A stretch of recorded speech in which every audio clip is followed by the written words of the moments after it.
G'day traders, 1 minute mindset reset. Today we're talking about the less I do, the better my results get. I just finished up a great workout. My daughter's in swim training, and we're wrapping up the week. It's Friday night, and it's been probably one of the best weeks of trading.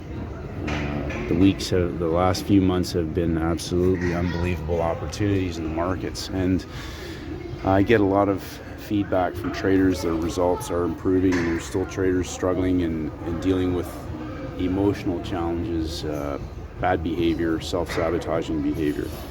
And one of the questions I got was, how did you overcome,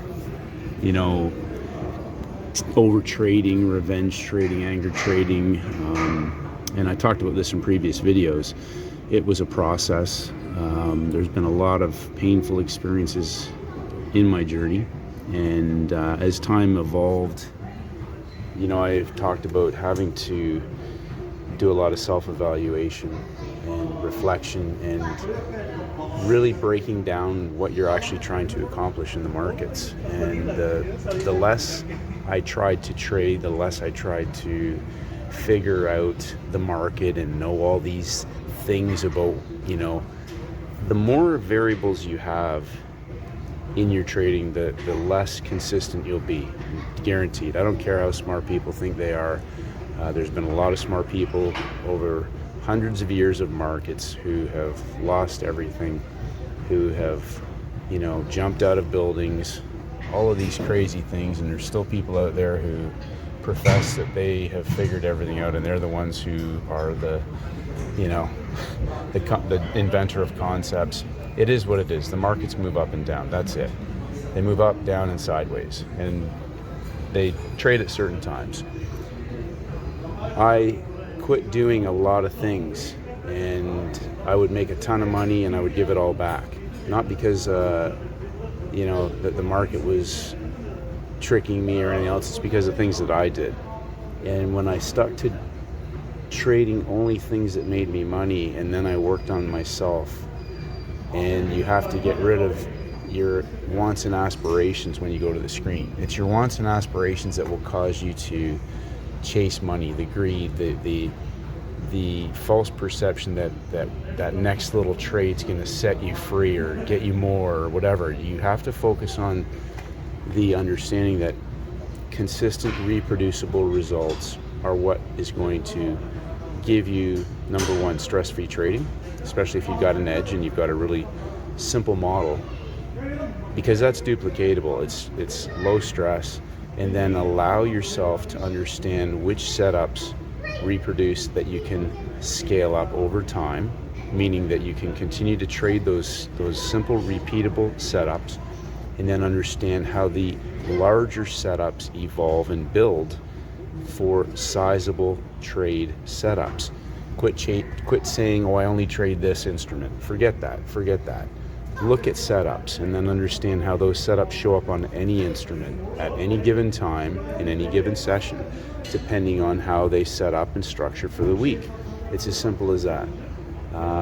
So if you picked 2 or 3 setups for buying or selling, understand how they will set up in the timing window. Come to work with a specific work time, because they're going to move in those 12 candle windows. Understand how to identify them, understand how they will present and trade, and then how you will actually execute the trade yourself. So this is where a lot of traders go down this rabbit hole, and they say, oh, it's great in hindsight, because they actually don't focus on the real aspects of their behavior when they're at the screen. They think that it's the trading itself, but it's actually them.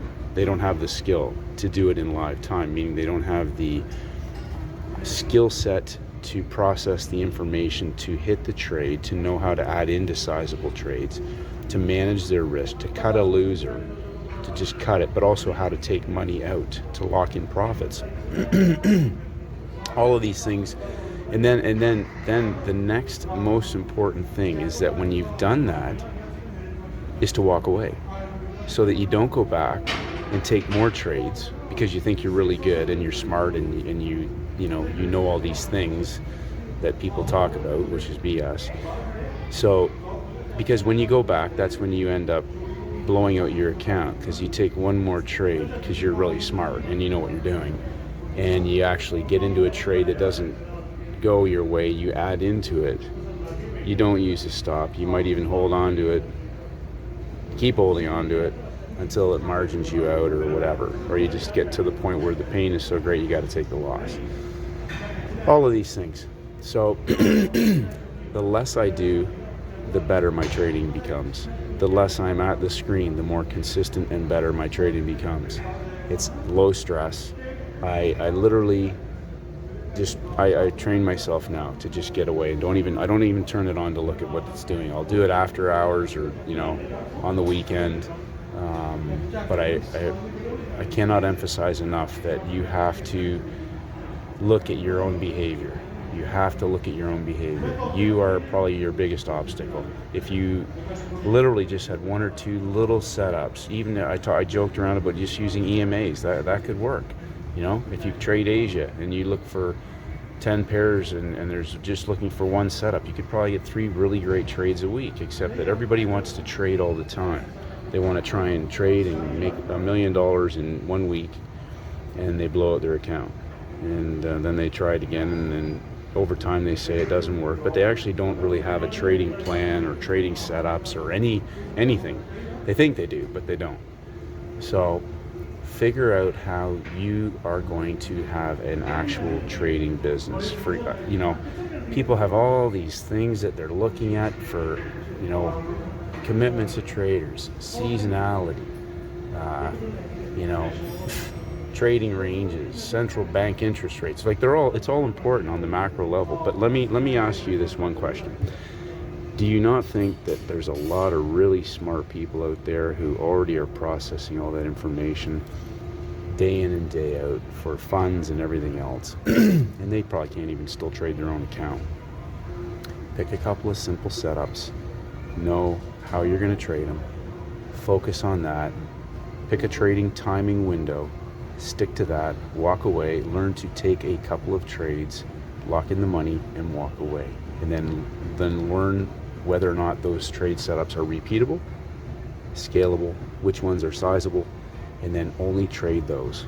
And you'll be amazed at how your account can grow and how you can actually start to make real money. Hopefully that helps.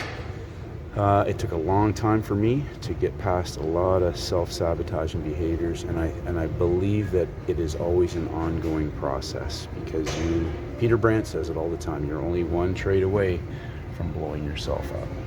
Get to the gym, go to the beach, go on a holiday. My buddy Sanj in the UK just had a big holiday. So yeah, you have to live your life, understand what you're actually trying to accomplish with your trading business. Are you trying to grow it, or are you just trying to gamble? You're rolling the dice and hoping you get lucky, or do you actually have a real consistent, scalable model that you can make money from? Have a great weekend, folks. May the markets go with you.